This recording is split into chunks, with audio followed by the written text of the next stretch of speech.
Welcome to the Fire These Times, a podcast dedicated to the easy task of tackling the 21st century from the periphery. This podcast is ad-free and accessible to everyone thanks to the generous donations of Patreon supporters on patreon.com/firethesetimes. For as little as $5 a month or $50 a year, you can help keep this podcast independent that way. The Fire These Times is named after the James Baldwin book The Fire Next Time, and the music is by Ibrahim Youssef. Thank you for listening and take care. So thank you all for listening. We're doing this very special Ukraine series, and today I have Romeo on with me. He's going to explain why he's on with me and what we're about to do with the upcoming few, I don't know how many episodes, we haven't actually decided yet. But Romeo, can you start with some introductions, if that's okay? Sure. As Joey said, I'm Romeo Kokratsky. I'm a journalist here in Ukraine. I was actually born in Ukraine, but I was raised in New York. So if you're wondering why I don't have a strong Slavic accent, that's why. I moved back to Ukraine after the seizure of Crimea back in March 2014. And I've been here ever since, basically working as an English language journalist in Ukraine. Currently, I'm the managing editor of the English language news outlet, The New Voice of Ukraine, and I am the co-host of the Ukraine Without Hype podcast, which you guys can also listen to. You guys should definitely listen to it. Yeah, we try to keep people informed as best we can.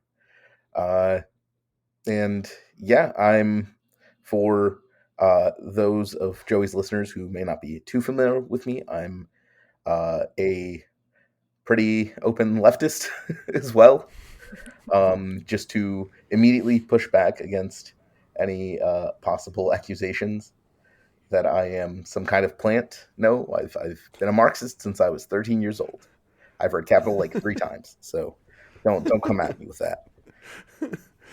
I'm sure. I mean, you probably can guess, but I've received all kinds of accusations as well. So at this point, I just got used to them. Yeah, exactly. So, as it happens, I mean, honestly, when we said Thursday, which is Thursday, March 2022, for the record, as it happens, it's exactly a month since the most recent invasion, since the upgrade from the recent, how do you say it? We From call the it an invasion in all-out 24th. invasion here. What do you call it? An all-out invasion. There you go. Well, there you go. An all-out invasion. It's been exactly a month, so I guess what we can do, if that's okay with you, is get some reflections on your part on this past month of nightmares, and yeah, we'll just take it from there after that. Sure. Do you want to ask questions, or do you want me to just start talking? But the question, I guess, would be, specifically, there will be like a political dimension to the question, then a personal dimension to the question, and I mean, obviously they're linked. But I guess the political one to start with, how would you describe the situation as it is right now, and how has it changed, I guess? I mean, the most obvious thing is we're still fighting a month in. When the Russians first came in, they thought they would take Kiev in like 72 hours. Obviously, that hasn't happened. They've managed to occupy just one provincial capital, and that is Kherson, and they have a couple of other small towns and villages in the southern region of Ukraine as well occupied, but nothing close to what the Russians had hoped to accomplish. And Ukraine has proven itself to be, at this point, more than a peer for the Russian military, which is collapsing in itself. The Russian rhetoric and propaganda of denazification has proven to be completely false, as you can watch any number of Russian media sources and Russian officials use explicitly fascist terminology to talk about their invasion of Ukraine, which they still deny it's an invasion. So the world has seen that the Russians' claim to anti-fascism is, quite frankly, just projection and a lie. They are the ones using fascist methods to invade, repress, and reconquer Ukraine, which they see as a recalcitrant colonial subject, basically. Their kind of desire to recapture Ukraine and to force the Ukrainians into loving the Russians has completely failed. Their propaganda has failed in Ukraine. They haven't been able to set up any puppet authorities like they had in Donetsk and Luhansk. And just overall, they've basically just fallen flat in their ass in every single aspect of this invasion, um, militarily, politically, economically, in every single way. It is quite extraordinary. I mean, since it is a month ago now that it started, I remember it very well. I was visiting a friend of mine in Paris, and by the morning I woke up and obviously I saw the news, and then by that afternoon there were already huge protests in Paris that I attended. Um, and honestly, since then it's been. I'll try and write some kind of blog post or essay or something, putting these thoughts a bit more coherently together. But it's been a mix of horror, obviously, um, surprise at times, sometimes positive surprise, I would say as well, and a lot of just being astonished that A, they could be this bad in terms of just preparation, just in terms of symbolism, also being this bad at disinformation because they were slightly better at it in Syria and they still are. Um, and it really seems, as you said, like we saw all of those intel and reports and whatnot pretty early on that Putin expected himself that basically Kiev would fall within what 48 hours or 72 hours, as you said, and clearly that did not happen. But what's incredible, I mean, among many things, is that even the symbolism, even like using a Z, which is like one stroke away from a swastika, using the language that they're using on state television, which we can still see all the time, everything from threatening to drop a nuclear bomb on Warsaw to calling EU was something along, I forgot what that patriarch said, something satanic, gay pride, something as you know, whatever. Um, all of those like that's not the sort of effort that you would make if you had an external audience to persuade, really, which kind of shows that they did not plan it as well as they may have otherwise, and which probably goes back to this being essentially Putin's idea. More recently, not more recently, but obviously parallel to all of this, to the battlefields, or I don't like to call it that, to the the conflict zones, which again I do not like to call it them. We're also obviously seeing in parallel at the same time a sizable influx of refugees from Ukraine to mostly to eastern other parts of Eastern Europe and some to a lesser extent in Western Europe as well. Have you seen, and you yourself, obviously feel free to speak to as much as you want on that. You don't have to mention details or anything. But how can you describe at least this aspect, like the displacement, the just having to move around all the time? I've seen journalists having to move like a dozen times, for example, that sort of thing. I mean, I'll get to the personal bit, but basically, like, about half the country right now is internally displaced. I know the official numbers are a bit lower. Um, like officially, it's like 3.5 million or four have fled beyond the borders, while there's like 12 million or something internally displaced. But I think unofficially, it's about half the country, because a lot of And Ukraine these. has about 40 something, right? Yeah, I mean that census is really old. It's probably a little lower, 39, 38, but we haven't had a census since 2003. So it's hard to tell. But like basically it's a lot of people. It's the entire right bank of the country has more or less stopped working. Um, because a lot of these cities that they attacked are the like border cities that border Belarus and Russia. Kharkiv especially is a huge one, and it was a major driver of economic development. And as a result, there's a lot of people living there, and all of those have left. Half of Kiev, which typically has a population around 4 million, has fled as well. And it's down to I think like 1.5 million to 2 million people. Obviously, it's hard to say in wartime exact numbers, but there's just massive disruption, and I mean it's hard to understate just how much of an effect that has on people's lives. Every apartment on the like west of the Dnieper basically is completely booked. There are millions of people right now that don't have jobs and are basically living off savings or donations because how can they work? Despite like the country is trying to open up, but again, we're talking about millions and millions of displaced people, and that's not even talking about the guys that went abroad. Though notably, because Ukraine's martial law prevented all males, basically anyone male from the age of like 16 to um, 60 or 80 or something like this is not allowed to leave Ukraine.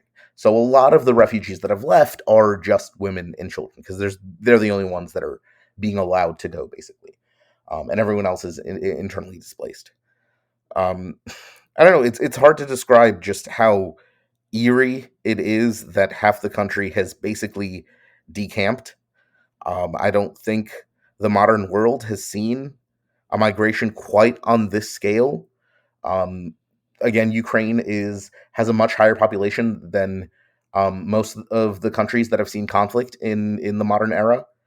Uh, we're like the second or third biggest country in Europe by population size, so it's a complete disruption of absolutely everything, really. Um, One saving, maybe grace, is that a lot of people have been returning to their villages and their towns because prior, Ukraine has seen a very strong wave of urbanization where, like, basically everyone except the elderly would leave their tiny little villages, their towns, and go to cities like Kiev or Kharkiv or Mariupol or anywhere that had work to be found. Yeah. And now people are kind of going back to those places because they usually have like a grandmother or grandfather, a home or something that they can actually stay in, which is one of the biggest issues. And that's not even touching the refugee centers that have been set up in a lot of cities because, quite frankly, refugee camps are never pretty in any circumstance. And Ukraine, while not dirt poor, we're not like a completely bereft economic country. Ukraine's economy was actually growing pretty steadily up until the invasion. We're still not a developed nation by any sense. So you can imagine that the circumstances in these refugee camps within the country are not great. Though obviously there's not a lot of reporting out of them. Um, I think for clear reasons, the Ukrainian government doesn't want to show that and demoralize people, of course, or dissuade them from evacuating, God forbid. And Western journalists typically have more exciting things to worry about. Though, from what I've seen, the refugee camp situations in Europe are not that much better. Um, and that's right. I wanted to also mention the state of refugees kind of outside the country. Though I don't really like using the word refugees because for most of these people, they're going to come home once the war is over. I prefer using the term evacuees because these are people evacuating for what everyone hopes is not going to last more than like a couple of more months. No one is looking to build a new life in Europe, and the very few people are like talking about like settling in Western European countries to like quiet all the xenophobes that worry about masses of immigrants or whatever. The grand majority of Ukrainians just want to go back home. And of course, what they're going to see when they come back home is a different question. But that is the hope that everyone is going to come home, and no one is looking to settle abroad in any sense. We have a pretty strong connection to our land here. Yeah, and thanks for that. And if I may, like more personal question, like how have you had to deal with it in past month? I mean, for me, I'm a little lucky here because I'm living in my hometown of Vinnytsia, which is a provincial capital about 300 kilometers southwest of Kiev. It's about 3.5 hours drive in peacetime. Bit longer now. But luckily, my great grandfather built a house after World War II here, and I have a house to stay with. Obviously, I'm staying here with my wife and a couple of friends that also evacuated from Kiev with me. So, in a lot of respects, we're a lot luckier because Vienna is basically completely safe. We've been hit by missile strikes a couple of times, but those have mostly been military targets, and none of them have struck any like residential areas within the city or anything like that. The Russians are nowhere close to shelling us or anything. Um, so there's nothing much to worry about on that front. And as a result, life in Vienna is starting actually to normalize. Like the restaurants are opening up, the hookah bars are opening up. They've recently allowed the sale of beer again. Alcohol was banned for a month, and they've Okay. recently allowed the sale of beer again here. So, in Vienna, things are more or less calm, and I've been able to have like kind of a semblance of a normal life. Though obviously it's a bit cramped, and we're also hosting evacuees whenever they come through and they need a place to Sure. stay. Yeah. Um, so I can't really complain. There's a lot of people that have had it a lot worse that don't have like a house to go back to or a village to go back to or anything, and basically they have to go through hostels and these refugee centers and rely on the kindness of strangers for an unspecified amount of time. So I can't really say much there. I'm lucky enough that I've been able to make a few trips back to Kiev to deliver supplies. I have a car, so that really helps out, and it's been fine. It's not been the best time, as you can imagine, Sure. but it's Yes. been much better than a lot of what a lot of people have experienced. Right. Yeah. You had mentioned some time ago, like even colleagues of yours have had to. I mean, you mentioned it now again, so maybe you can expand on this a bit if that's okay. I just want to try and give a sense to listeners that what the media working landscape is right now. Most folks will have some kind of rough idea, I suppose. Like they would say, "Well, it's obviously bad. Probably you'd have to move, etc., etc., etc." But I don't know if you can give us some examples, maybe just to so it's not very abstract for listeners. Um, what has the main real effect is obviously Kiev as the capital was the center of everything. It was the center of Ukrainian economic life, and obviously the center of the media landscape as well. Mm-hmm. Most outlets reported out of Kiev, and typically speaking, their like provincial reporting was pretty lackluster. You usually have to rely on local affiliates for that. So now Yeah. everyone's left Kiev, and Kiev reporting from Kiev now is seen as kind of this pretty dangerous thing. Though I know a couple of journalists who've still stayed in the city for whatever reasons they have, but otherwise mostly if you are like in the western part of the country, even in Vinnytsia, you're more or less safe. Mm-hmm. Um, and once you can find a place to set your laptop down and continue working, you can keep do that. The Ukrainian government has been pretty connected to the media. I won't say that they've been entirely transparent because one of the big effects on reporting that I think every journalist in Ukraine has encountered is the more or less complete information blackout on the Ukrainian army, troop movements, the results of battles, whether battles have been held, casualties. Everything is in complete blackout, which as a journalist is a little bit annoying, but as a Ukrainian, Mm-hmm. I'm glad to see because whenever the Russians have any kind of information that there's been any kind of Ukrainians moving somewhere, they tend to hit that place with a missile strike. So obviously, the less information available is better. Though obviously, from a reporting perspective, that does complicate work a bit.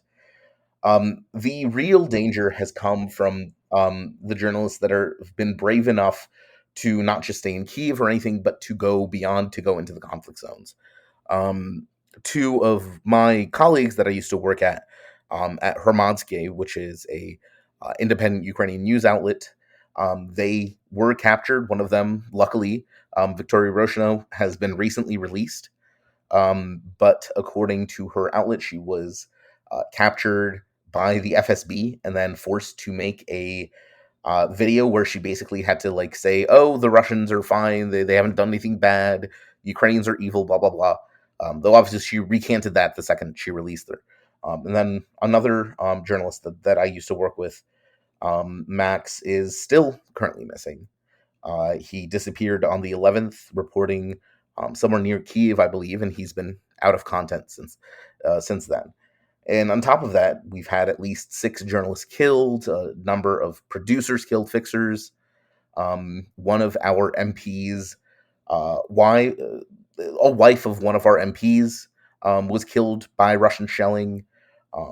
A Russian journalist was killed by Russian shelling that had been working for the Insider, which is a Russian independent news outlet here in not in Ukraine, but she was reporting from Ukraine.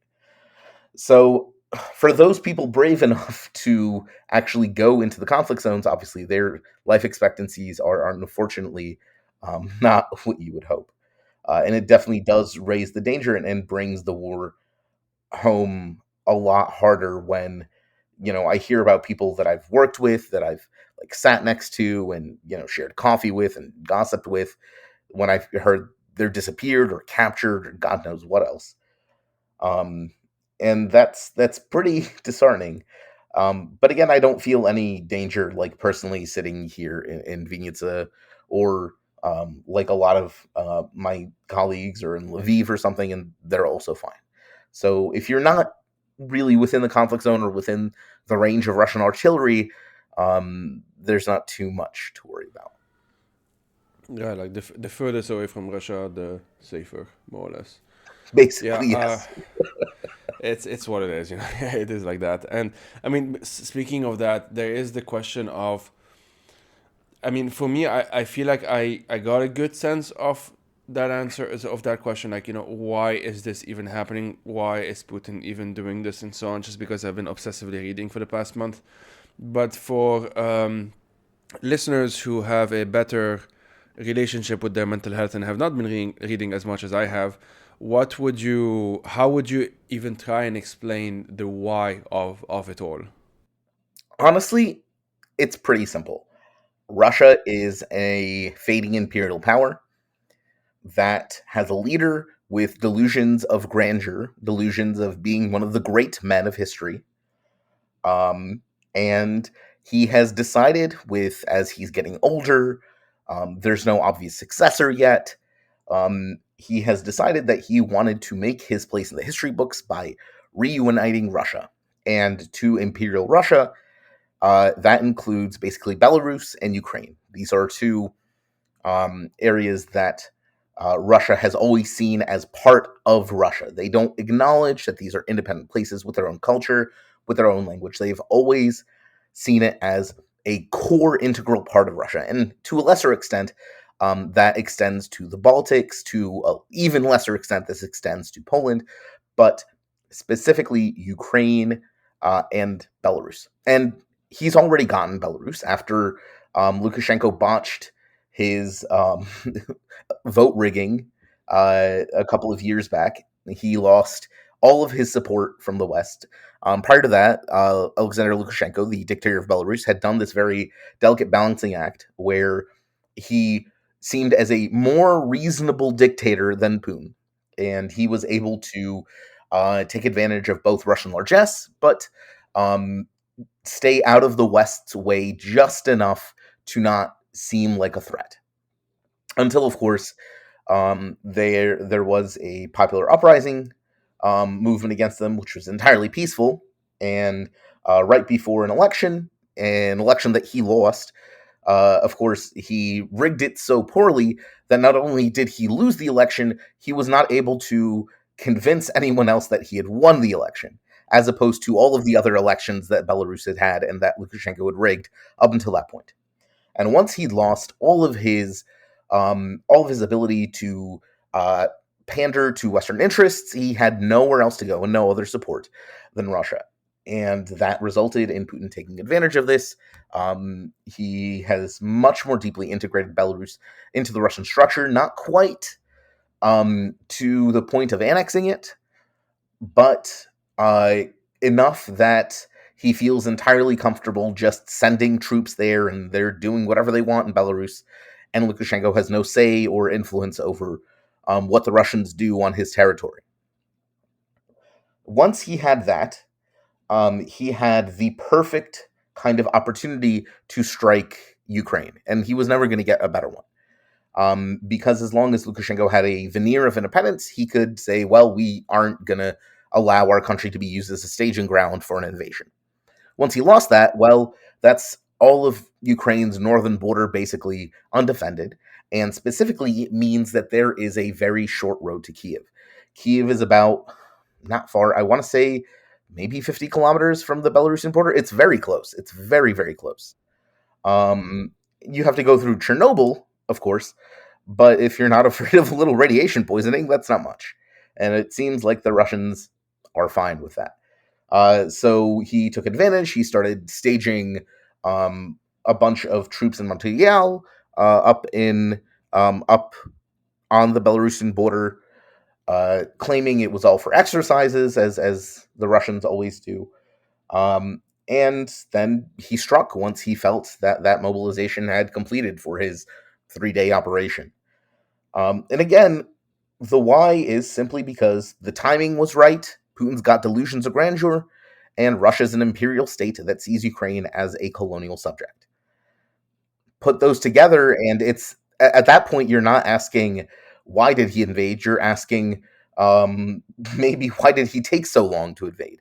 Because one of the questions that I've had is why didn't they follow up on their partial invasion in 2014 when they had already started? And I've gotten conflicting answers on that. But we can see that Putin has always planned to invade Ukraine. He's always wanted to return Ukraine. There was a speech, or not a speech, a recorded interview I watched with Putin when he was still a mayoral advisor in St. Petersburg from 1991. And when asked about, what does he think of the Soviet leaders, like what does he think of Lenin and Stalin now that at the time they were removing the pictures of the Soviet leaders from the governmental offices. And he was asked what he thought about this, and he gave an answer in 1991 that was more or less identical to what he said in his speech a couple of days prior to the invasion, which is he believes the Bolsheviks basically ruined Russia by giving all of these provinces independence, or at least making them national republics. So we can tell by that he has always considered the independence, or even minor independence, of places like the Stans and Belarus and Ukraine to be aberrations, to be unnatural, and everything should be united under the crown of Muscovy. This is the bit that I was trying to hint at before, like the trying to understand this aspect of it. One of the ways I could, because obviously, I mean, maybe not obviously for those who don't know, but I spent a lot of time covering Syria. I'm from Lebanon, neighboring country. I spent a lot of time in 2016, most of 2016 from what I can remember, basically video calling, kind of like we're doing now, with journalists mostly in Eastern Aleppo at the time, and the bombs in the background and stuff like that. So a lot of what has been happening in the past month, obviously for me, I've had to also just try and pace myself so as not to trigger some kind of PTSD or whatever. And so far, surprisingly managing. But at the same time, the reason I brought this up is because there were all of those things that early on, and by early on I mean like in the days preceding the full-on invasion, the speech that he gave, which was that we later discovered was pre-recorded, the humiliation of his spy chief, whatever the fuck he's called, the performativity of it all of that stuff. I sort of, for me, it was all very deja vu-y. Like it was very, there wasn't this kind of ideological conviction when it comes to Syria. With Syria backing Assad was much more straightforward. He saw an opportunity and he took it. It's kind of much more simpler than that. It's not part of like the greater Russian Empire or whatever. It was more like a realpolitik, quote unquote, calculation, if you want. And I have a lot of thoughts on that, but it's fine for now. The first episode, anyway, of the series, the Ukraine series, as I'm very uncreatively calling it, was with Leila Shami, who is a Syrian writer, good friend of mine, and we've both been following Ukraine quite obsessively through that lens in many ways. one of the other differences, and maybe here I can get some of your thoughts on this, the disinformation aspect, the online disinformation aspect. In what they so Russia officially intervened in Syria in 2015, and so about a year after the annexation of Crimea. Some of the tactics that were used in Syria from 2015 were pretty similar to the ones that they've been using in Ukraine since 2014. Often pretty much recycled. They have this thing which is, for those who don't know, they sort of don't believe it because they expect a state to be more sophisticated for some reason.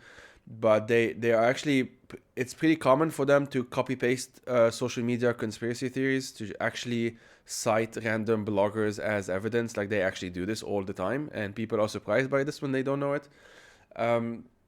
So there's that aspect.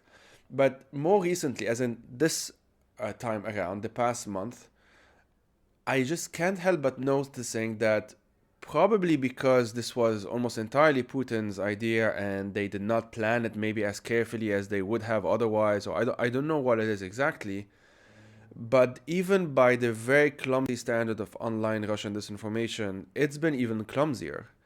And to be honest with you, I don't really have a good explanation for this. I don't know if you do. Maybe just the Ukrainians have been much better at speaking to the media because they've had 8 years of basically preparing for this. That's kind of like my working theory. That is a big part of it. I mean, when the Western world started to talk about disinformation, which what they call fake news, which I always found to be like a weird kind of way of phrasing it. Disinformation isn't a new tactic, Yeah. but the Western world really only started taking that seriously in 14, when Russia first invaded, and when they seized Crimea and seized Luhansk and Donetsk, and Ukrainians were actually kind of at the forefront of confronting that at the time, because being former colonial subjects of Russia, we are incredibly well equipped to counter their bullshit, because a lot of what they say and have said, they have been saying for literal centuries. You can find Russian aristocrats grumbling about Ukrainian independence from the 19th century, maybe the 18th century, and even behind that, because again, Russians don't really believe that Ukraine and Ukrainians are a separate people and a separate nation, and have any desires outside of Moscow. They simply, for whatever reason, don't accept it, don't comprehend it, and are incapable of comprehending it. I think a lot of the clumsiness that we've been seeing in terms of their media push has just been because they can't really push against Ukrainian narratives. They don't understand where we're coming from, and as a result, they can't respond to them. They can only push really like poorly thought out conspiracy garbage, like we have bioweapons labs, Mm-hmm. or we're developing nukes, or where Uh, we have didn't didn't chemical one weapons stored. didn't one Russian MP even say that Ukraine made COVID or something like 2 days ago? Like, I Yeah, think, exactly. yeah. Like just complete garbage, because again, they can't talk about the whole independence aspect. They can't push back against like Ukraine saying, "Oh, we have a separate language," because they don't understand. They really don't. It's not a part of their worldview that they can really comprehend. And people very often have trouble understanding that, because they're like, well, can't the Russians like talk to Ukrainians? Well, you'd think they can. You'd think they really could just talk to us, watch our media, anything. We're right there, but no, they are incapable of doing that. There was a Twitter thread I was reading the other day about a Ukrainian talking about some friends he had in Russia that contacted him shortly after the invasion. He was like, "Hey, you guys, what are you guys doing? Why are you like fighting back? Don't you want to be free of the West or whatever?" And the Ukrainians like, "What are you talking about? What West? What freedom? We are free. We live in a free country." And the Russians are like, "Nazis control your government." And it's just so blatantly idiotic, because it's not like the Russians know that Zelensky is Jewish, for example. Um, they can, like, that's not a secret. It's not some hidden fact from the Russian populace. But again, they are simply incapable of comprehending this. And as a result, their like bullshit that they make up about Ukraine is really easy to drown out. Also, the quite simple fact that when you invade a country with a like symbol that literally looks a stroke off the swastika, as you said, and then go on state TV and talk about the necessity of cleansing the traitors and the impure to purify the Russian nation. Like, that kind of stuff does not lend itself well to good propaganda. It really doesn't. It really I'm Really telling does you, not know. I'm honestly still baffled that I went with a Z. I don't know. Someone should have. But I say this knowing that the answer is obviously someone did not. But someone should have pointed out that it's very easy to just make a swastika out of a Z. I don't know why. I mean, that's. It's like they gave a present to protesters, like pro-Ukraine protesters throughout the world now. I'm seeing it all the time. Just people putting a Z and then adding a stroke to it. It's just very easy. It's just one of those, but symbolically, at least, or on some kind of surface level, it just shows that there is this kind of imperial arrogance and obviously subsequent blindness that just doesn't comprehend the people. Like when we say, and you've said it as well, that Putin actually thought that he would take Kiev in a few days and that it would be greeted as liberators. Very George W. Bush, by the way. There are all of those stories that have come out that sometimes, which have, again, because I've been obsessively reading for the past month and listening to interviews and whatever, some people have been writing about this for quite some time. Masha Gessen is one of them. There's a book by Politovskaya, who obviously was assassinated. I actually don't remember when now, 20 years ago, something like that. Very likely by Kadyrov, from what I understand. There are quite a few people that have been writing specifically about Putin, but also more generally about post-Soviet Russia, I guess you might call it now, for quite some time now. So this isn't exactly a surprise in that sense. We cannot, as with all of these things, we cannot really say we did not know. Again, to bring up Syria again, none of this, Syria up until maybe now in Ukraine, was, and to some extent still is, one of the most documented conflicts of all time. Everything, almost 24/7, has been live streamed. So you have this issue, which is definitely gonna stay with us for quite some time, unfortunately. But just to kind of go back to this a bit, now we're a month in. I've, for the past month, almost to the day, like within a couple of days or so, we've been reading reports of how unprepared the Russian military has been. We've all, or most people, have seen those videos of Ukrainian tractors taking away tanks, Russian tanks.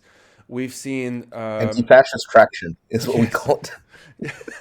So repeat that. Anti-fascist traction. Anti-fascist. Amazing. So we've all seen those. We've seen even Russian soldiers being basically filmed, and a lot of them saying they did not even know they were in Ukraine, or like a lot of different things of... we can definitely see that they're on the younger side, the Russian soldiers. We know from a number of experts, remind me his name, Kamil something, I think. Galaev. Kamil Garev, yeah. That actually, like, for example, the Russian army is more ethnically diverse than that's not the word, but like has more of minorities than the average Russian population. So they're taking a lot of soldiers from ethnic minorities. There is this very obvious, unless you have this ideological filter, which obviously many do, that these are people that are sent to be cannon fodder. Even Syrian soldiers are being sent now to be cannon fodder. And again, there does not seem to be a long-term plan. There really does not seem to be one.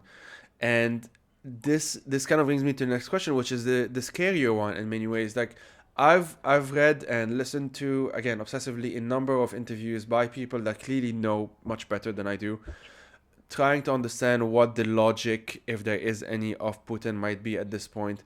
And the concerning thing is that he has definitely been more isolated in the past couple of years with COVID. We know this. We've seen those ridiculously long tables.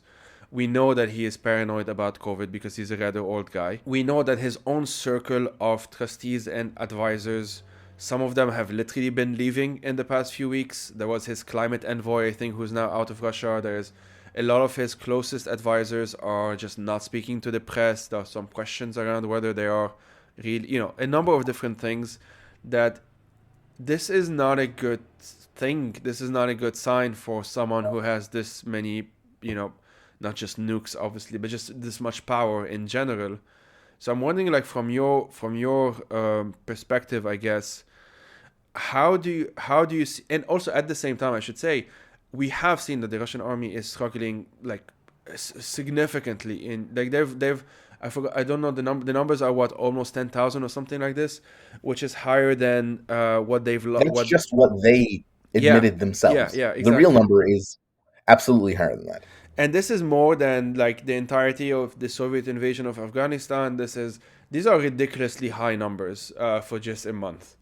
And so it's just not like something huge is happening other than the most immediate aspects of it, humanitarian, etc., that is probably very difficult or maybe too early to tell. But I am curious if you have some thoughts on this. Like, where do you think this can go?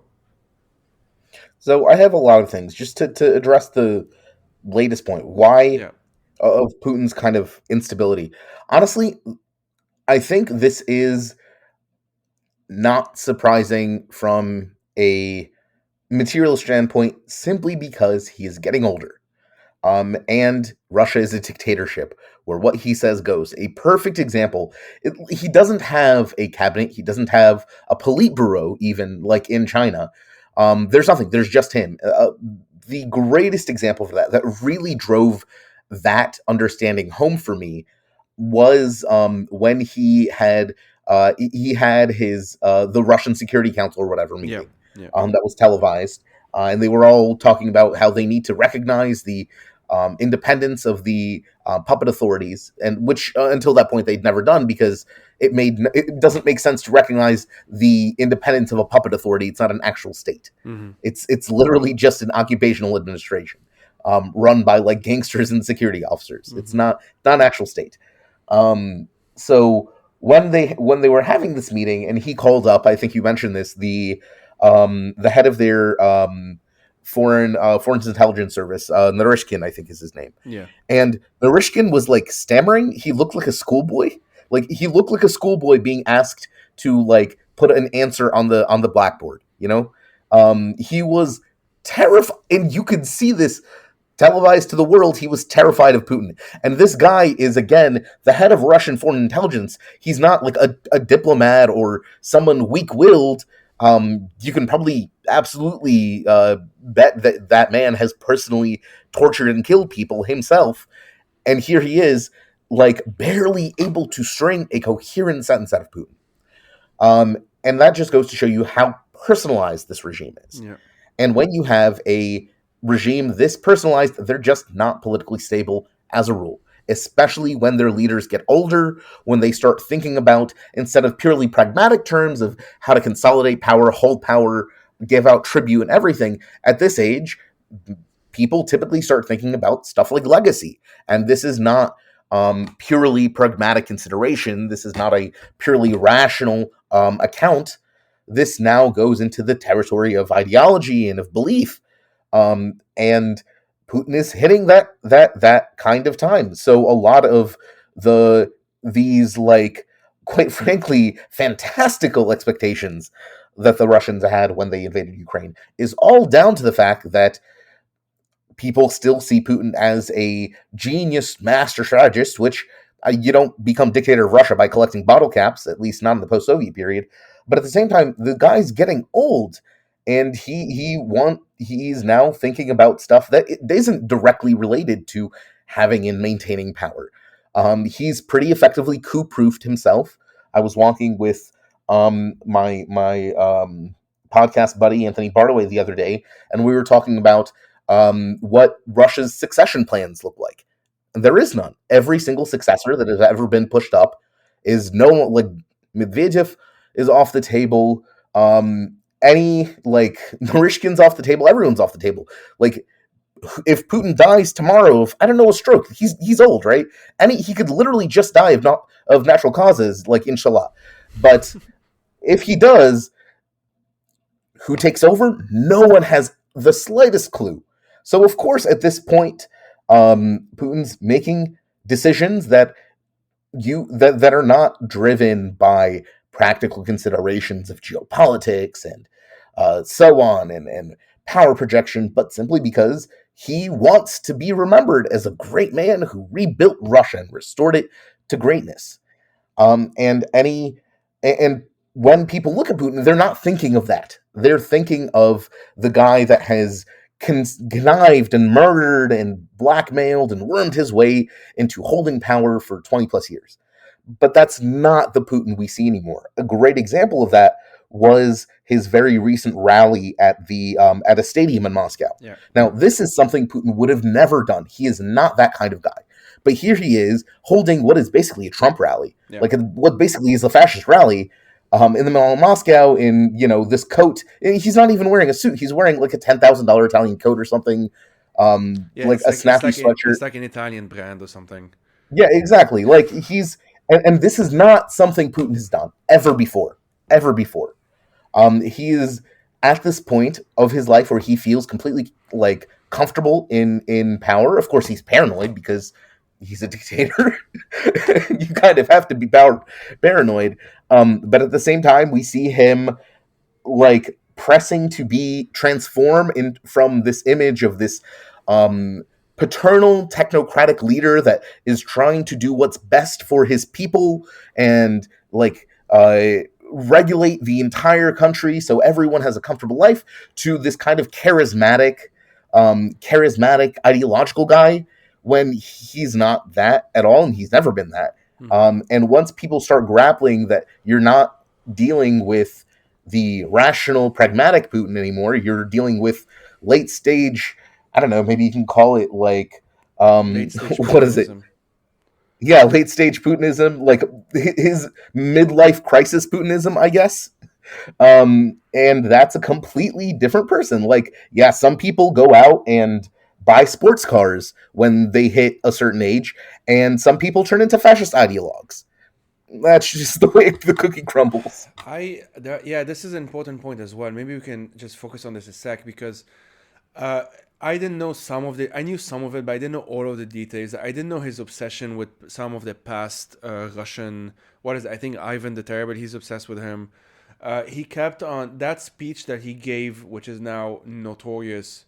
And I know that you went on Robert's podcast on It Could Happen Here, I believe, to talk about that as well. In that speech, I listened to just summaries of it and whatever, but the whole thinking Lenin, basically blaming Lenin for quote-unquote inventing Ukraine, it was just this weird thing where it's like pro-Soviet or pro-concept of a union, but not really a Soviet, basically a Russian Empire 2.0, and sort of seeing himself in that legacy. And the more I looked into, again, the more I just did that obsessive reading that I've been mentioning, there are a number in Russian history, Russian imperial history specifically, a lot of leaders, tsars and so on, that have seen it as like the only aspect of their legacy that matters is to expand, is to take more territory. Quite literally, it never ended for like almost all of Russian imperial history.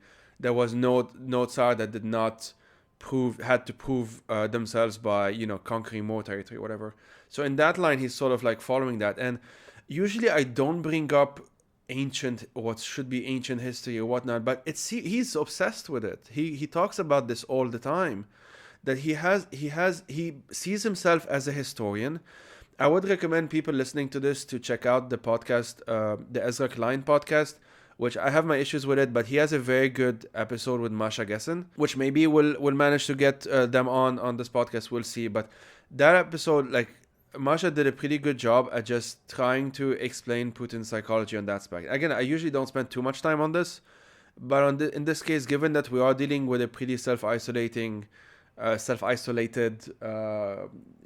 megalomaniac, etc., etc., it's definitely worth thinking about this. Well, given that you're obviously Ukrainian, from a Ukrainian perspective, how, and we can link this up to this other thing that I want to talk about anyway, which is that obviously we've seen the frustration, and you've expressed it as well, towards sections of the left, blah blah blah, Western left, etc. Which at this point, I've been ranting about this for like I don't know, 8 years maybe now. So I part of me doesn't even care as much, but I'm gonna do it anyway. And this I've seen. So I'll try and usually I don't mention names, by the way, because I don't like to give these people attention, and so I won't do that. But I would mention certain trends, certain just common tropes and whatever.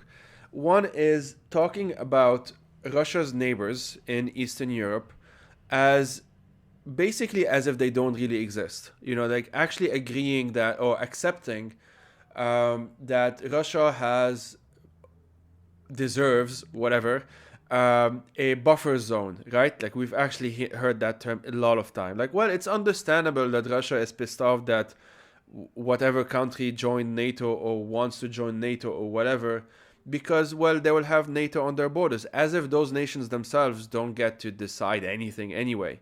So that's like one common thing. The other common thing, I mean, it's all ignorance anyway, but there's pretty common the person who did not think about Ukraine until 5 seconds after the most recent all-out invasion, and is suddenly an expert on Ukraine or especially on Russia, and thinks of Ukraine through that thinking on Russia, etc., and is unable, even after condemning openly, let's say, Putin's invasion, even after putting either in between parentheses or whatever that this is bad and this is horrific and I don't support this and I don't condemn this, unable to kind of just stop there. Like they kind of have to continue and say, yes, but had NATO not done this, had the Americans not done this, etc., etc., etc., which again goes back to Eastern European countries not getting to decide what they want in the first place. And okay, so there's a lot more. I'm gonna stop there. I'm curious if you can just give us your thoughts on this, and maybe I'll just add a bit on that. Yeah, specifically, I have obviously also been struggling with this for 8 years of the like specific questions of people that I would otherwise have called comrades, just basically being cheerleaders for imperialism. And the reason, honestly, I think the reason comes down to the fact that there was no reckoning with the Soviet Union's legacy in the left. That did not happen when Occupy kind of revived the modern version of the Western left. The Soviet Union was held up as like some kind of like ideal to aspire to almost. But here's the thing, the Soviet Union was always a continuation of the Russian Empire with a different color. Like that aspect of Russian chauvinism and Russian imperialism did not go anywhere when the Soviet Union started. And of course, Eastern Europeans, Caucasus people, the Central Asians have always pointed this out. You'll find leftists in all of those countries always talking about, no, the Soviet Union was always an imperial project. Baltic leftists would talk about this constantly. But again, our voices don't matter because we're not the imperial core. We're not literally Russians. So it doesn't matter what we say. We're just some weird degenerate offshoots. We don't actually have our own opinions because the only right opinion comes from Moscow. And again, because that legacy was never really reckoned with, people didn't really go into, like, when I was a baby leftist, when I was like 12, 13, whatever, I started being politically aware and, not liking the fact that there was poverty and homelessness in the United States.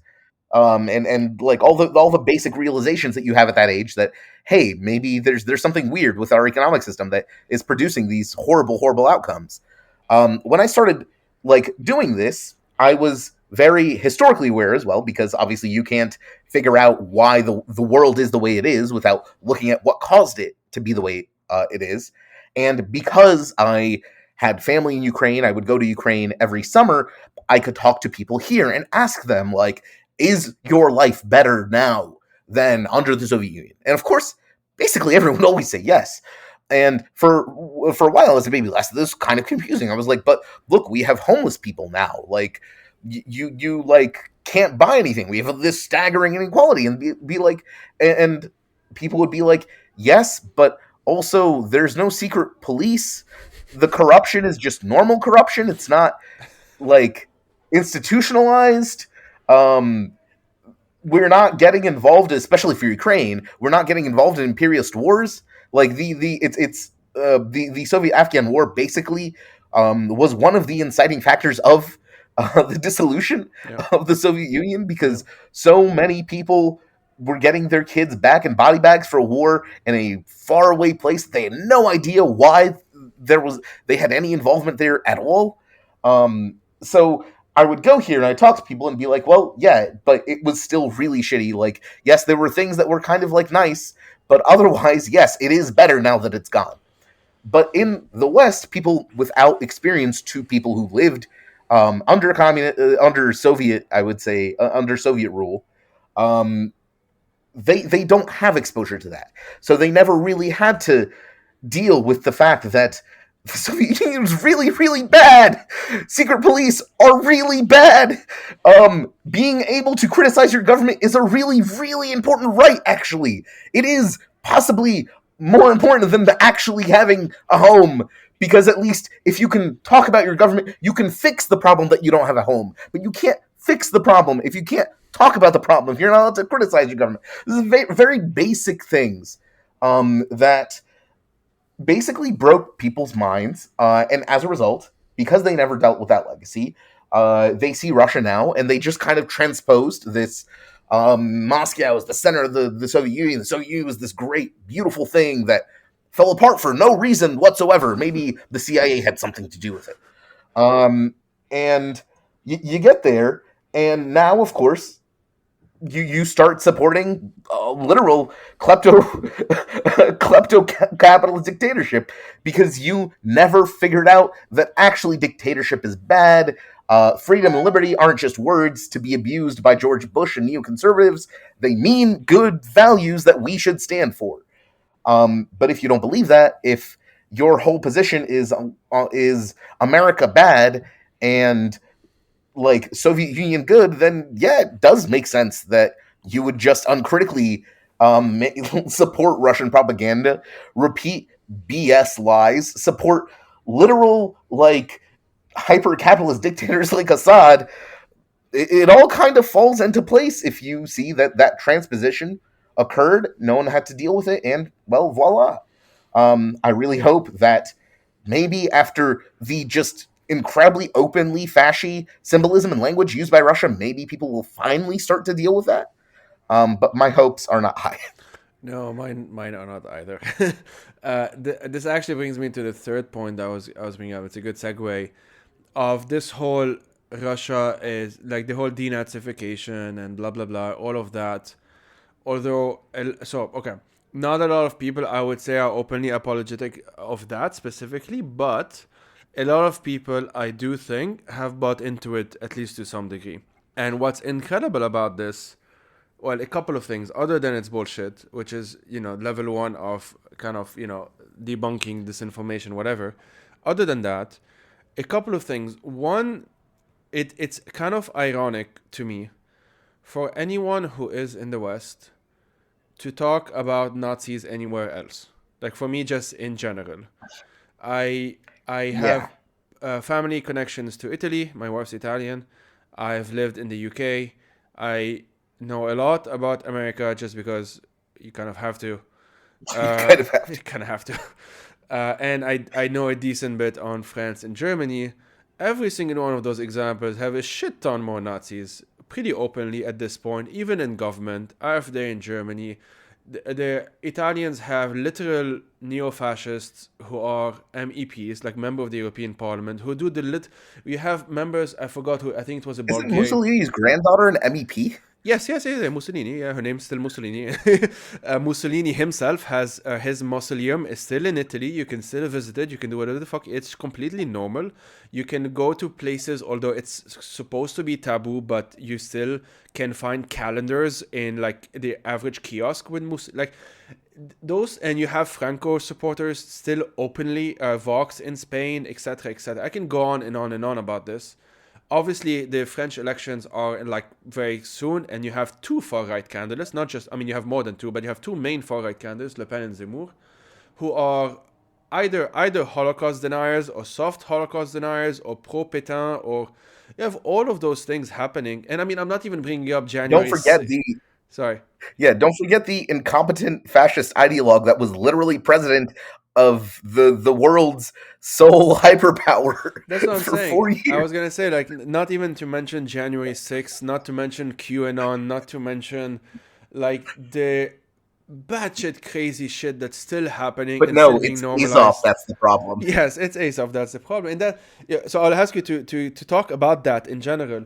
But okay, even putting that hypocrisy aside, which we shouldn't, but just for a second, Russia is like arguably their main promoter of far right shit around the world right now.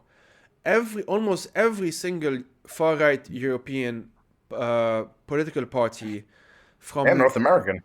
sorry And North and American. North American have had some links, have been either photographed with Putin himself, or have gotten money from the Russians, like from Farage to Le Pen, for example. Orban is pretty known for this as well.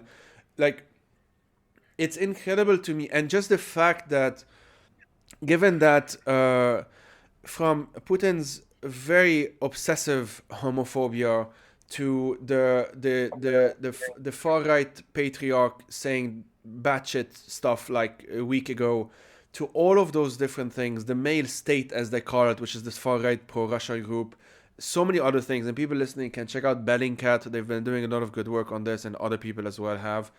There's just so many different things that if your priority is Antifa and being anti-fascist, it's like how more obvious, as I said, like it's like one brushstroke away. Like they're very close to just saying we are and that's it, but they can't say it, and this maybe confuses a lot of people. So maybe we can talk about this. For the most part, they cannot say, "Hey, we are Nazis," because of the specific Soviet Union history in World War II, because of the legacy of all of this. They cannot use those specific terms, but they can use everything around it, like calling, as you said, like a Jewish president a Nazi, etc., etc. What can you tell us about this that isn't just me rambling about these things over and over again? I mean, the rambling's fine, but more specifically, I think there's this misunderstanding of how the post-Soviet states view World War II and specifically Nazism. Yeah.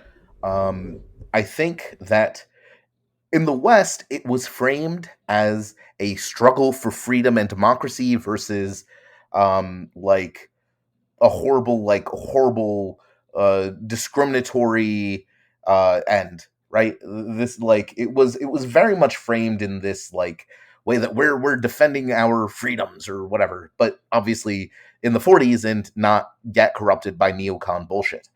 um However, in the Soviet Union, it could not be framed this way because, again, the Soviet Union was not free. It did not have democracy, and all of the values that the Western propagandists used to drum up morale for the war effort was not applicable because it could. If you propagandized about that in the Soviet Union, people would start really wondering why the Soviet Union was oh so similar to Nazi Germany. And it was in a lot of ways. The levels of social control were not different when East Germany was established, when the GDR was established. Like the Stasi were literally Gestapo. Like zero difference is the same exact operational thing. And in fact, social control intensified in East Germany after its liberation from the Nazis. So you can imagine that this typical ideological basis of this conflict between the civilized world and fascism, it doesn't exist. In the Soviet Union, the conflict was specifically because they came to kill us and take our land. That's what we fought against. We didn't fight for some ideological basis. The Holocaust was minimized to the extent that Soviet Jews still have trouble talking about the Holocaust in the ways that we are used to Holocaust survivors talking about it in the West. In terms of Stalin this being, literally persecuted survivors. yes, exactly. So Soviet opposition to fascism was not opposition to ideological fascism; it was opposition to an invading power. It is why, for example, Ukrainians have been so good at taking that language back to apply to the Russians now, because we literally are again being invaded by a fascist power. The second time in 70 years. Um, and it's why we can appropriate this Soviet terminology so easily and win propaganda battles with it, because again, that is what is literally happening. So when people like hear words like denazification or anti-fascism coming from the Russian side, they are not talking about what we in the West consider to be denazification or anti-fascism. They're specifically talking about taking their land back. Coming from Russia, that means they are specifically talking about killing Ukrainians and taking that land back for Russia. And once you understand that framing, you start seeing how really worrying that kind of language is. And of course, when the West, and of course, most Westerners, and not just on the left, just in general, don't see that. They don't understand that. They just see the same words being used. And for them, anti-fascism, denazification, Nazis are bad, whatever. So they don't really get that Russians are not talking about a concept at all similar to us. And obviously, this means that people will buy into this kind of rhetoric, not realizing that it is in practice being used to imply the exact opposite of what you would typically associate with terms like anti-fascism or denazification or whatever it is. And you get to this weird point where, yeah, you now have like people who say, oh, we don't like fascists, like fuck Azov. But yeah, the Russians, they just want to get rid of Azov. That's all they're doing. That's why they have to like kill 500,000 people, because they just want to kill a single regiment already in combat with them, that consists of a maximum of 1,000 people. Great job. Great logical train. But again, it is a mistake that I can see why people make that, because they are not aware of how different these terms are interpreted in the post-Soviet world. Yeah, so the kind of interesting thing here, probably also depressing thing here, is that also coming from the Middle East, and specifically someone who's been Syria obsessed for quite some time now, the parallel there is that Hafez al-Assad's regime, so the father of Bashar, also inherited, well, he was an ally with the Soviet Union at one point, and towards the late 80s specifically. Oh, that's kind of more complicated than that, but there was that. That's why you have a Russian base that's still in Syria. That's why, that's part of the legacy there. So there's that. But the link here, the reason I brought that up, is because it brings back, again, what we were saying at the beginning of a country's history sort of being summarized to fit, and simplified and bastardized even, to fit a certain narrative that necessitates ignoring local voices. Like, you have to ignore Syrians if this is the story that you want to have about Syria. If you still think that the Syrian regime is a state socialist regime or what have you, you have to sort of ignore the neoliberal phase and the privatization, the fact that there are literal billionaires that are running the show. You have to ignore all of that, just as you have to do it with Russia as well. The reason why I was saying that one thing that's still baffling me is that I would sort of not understand, but I would, adapt that understanding, if you want to try. Okay, well, maybe this is what the interpretation is. If Putin was making an effort to sound communist or socialist or whatever, and he's not even doing that. He has, the way he talks is very textbook right-wing, far-right, etc., etc.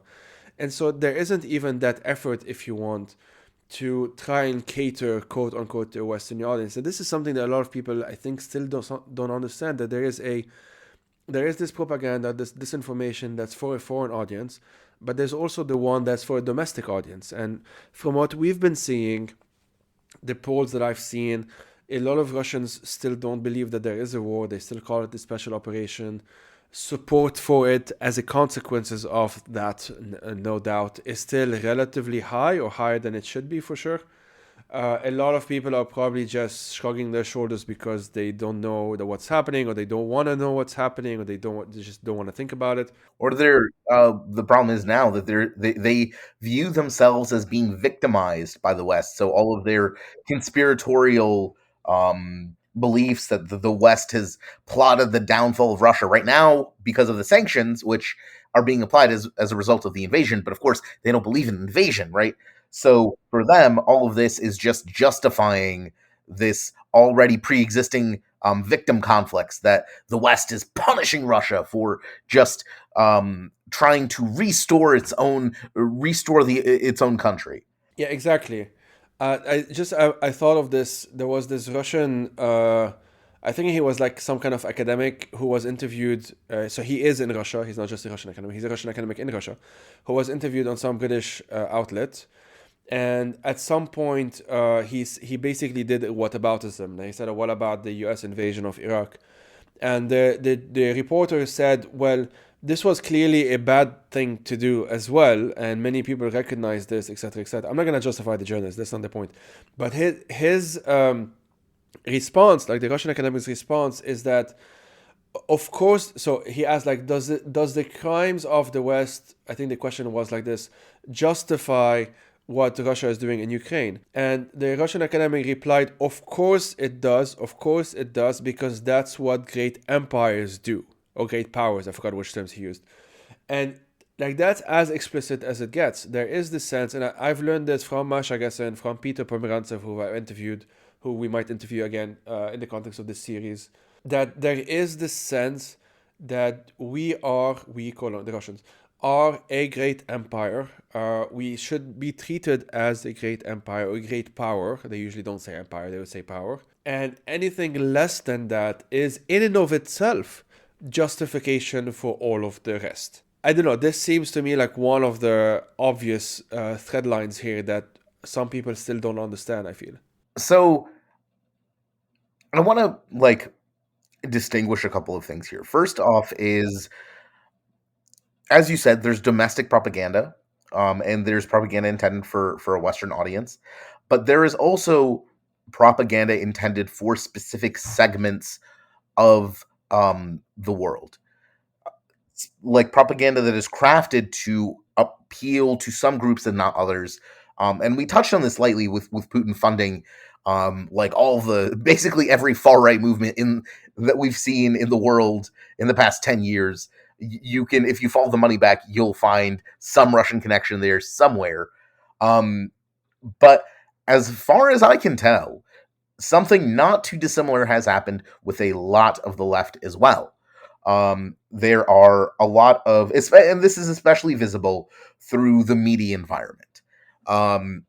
Like RT is an obvious one. Like everyone knows RT is a Russian propaganda outlet now, but you'll still see. I was in a DSA chat until very recently, where the admin would just keep posting content, and the admin there would keep posting redfish content. And I was like, stop posting this imperial propaganda resource. And they're like, oh, but they do good work, like reporting on like leftist issues in South America, which that might be the case, but the Voice of America does great work reporting on like freedom of speech and gay rights issues in Eastern Europe. Like, but that's a CIA shill, and redfish is okay. And considering that both outlets are run by capitalist governments, the only difference is that one has successfully pandered to the left and one hasn't. And that media environment is has developed very strongly over the past like decade or so, at least since Occupy, when people started like getting their news from these resources.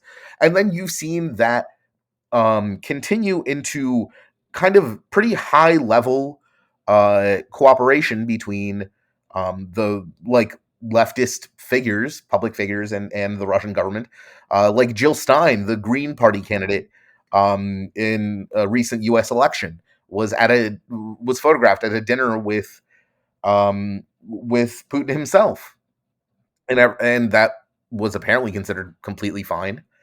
But if you'd imagine that the same picture would have been, I mean, people deny that Stalin signed the Molotov-Ribbentrop Pact, so that kind of goes into a historical historical denial of red brownism. But I think that's a topic for a different podcast. I mean, it's something that I've brought up as well a few times. But the reason why I wanted to bring this up is because the follow up question, and maybe it's sort of wrapping up because I've taken enough of your time already, is what should people who are listening to this, who like they don't wanna fall into these traps, they're doing their best, whatever. What do you think they can do right now? Obviously, I guess it would depend on where they live. But in terms of actions to support the Ukrainian resistance, like what are certain things that you think are good to do? Couple of different things. First off, I really implore all of your listeners to, and I hope they're not doing this, but if they are consuming any kind of Russian media or anything, stop. You can get news from Ukraine, which I guarantee is not CIA propaganda, as far as I'm able to tell. From Ukraine, Kyiv Independent, The New Voice. There's like plenty of sources in English that you can read about Ukraine without having to get it filtered through imperialist bullcrap. And another thing, and this is especially to people living in democratic countries, especially if you live in Germany or Switzerland or the United States, is press your elected representatives. And I know, like, writing a letter to your senator doesn't sound exciting or meaningful, but it does show incredible support. It's a more concrete gesture than hanging a Ukrainian flag outside your window, which is great. You should also do that, but something concrete, call these people, let them know that you do not want to do business with Russia. You don't want anyone in your country to do business with Russia. You want better conditions for Ukrainian refugees, for all refugees, generally speaking. And you want to see them take a stronger stance to Ukraine. Because, again, we're literally fighting a fascist dictator. I don't know how more morally black and white this situation can get. It's really hard to like equivocate here. We're not Nazis. The other side are literally using a symbol that is one stroke off a swastika. So, the question of are we the baddies doesn't come up here. We're pretty sure we're the good guys. In fact, we're positive. Thanks for that, Romeo. Okay, final thoughts on your part, anything that I didn't ask, that sort of thing, and we'll just wrap it up on that. I will mention before you do that, that's okay. I mentioned it briefly in the beginning, but I'll say it again now, that this will be episode 2 of what I'm very uncreatively calling the Ukraine series. There will probably be, I think, 10 or maybe a dozen, I'm not too sure in total. We'll see how it goes. Episodes of this type. You will co-host a number of them, if not all of them. We'll have guests from a bit everywhere, mostly Ukrainians, but a bit from the region, who are able to speak to a specific thing, like let's say the ethnic minorities in Russia being used as cannon fodder might be a topic. We'll see. There will be different angles to take. We'll see. But yeah, I just wanted to mention that the first one, as I said, was with Leila Shami. That was kind of like a Syrian view of what's happening in Ukraine, and then we'll see where to take it from there. And this would be episode 2, as I said. So yeah, any final thoughts on your part? Not really. Don't fall for Nazi propaganda. I think that's a good final thought. I mean, like, really, it's hard to stress just how pretty openly fascist Russia is, and like the Ukrainians are now, we're always calling the Russians fascists. Well, quite literally, they are when you start talking about the purity of the Russian people, and like you treat Ukrainians as like subhumans that are not fit to live, and then you try to invade them and take their land, kick out their like ruling structures and put in foreigners in place, claiming that you guys are historically the same, which doesn't track with us being subhuman, but the Russians somehow make that work. Yeah. Just don't fall for it. Dear listeners, do not fall for fascist propaganda. That is a very strong message. I would really like everyone to really internalize, Yeah. Okay, Romeo. Do mention again where they can find you online, website, podcast, that sort of thing, and we'll leave it at that for now. Sure, you can find me on Twitter at Vagrant Journo, and you can listen to my podcast, Ukraine Without Hype, at basically any podcast platform that you prefer. And you can also find the episodes on Twitter at Hype Ukraine. Amazing. Well, Romeo, thanks a lot for your time. Yeah, thanks a lot for yours, man.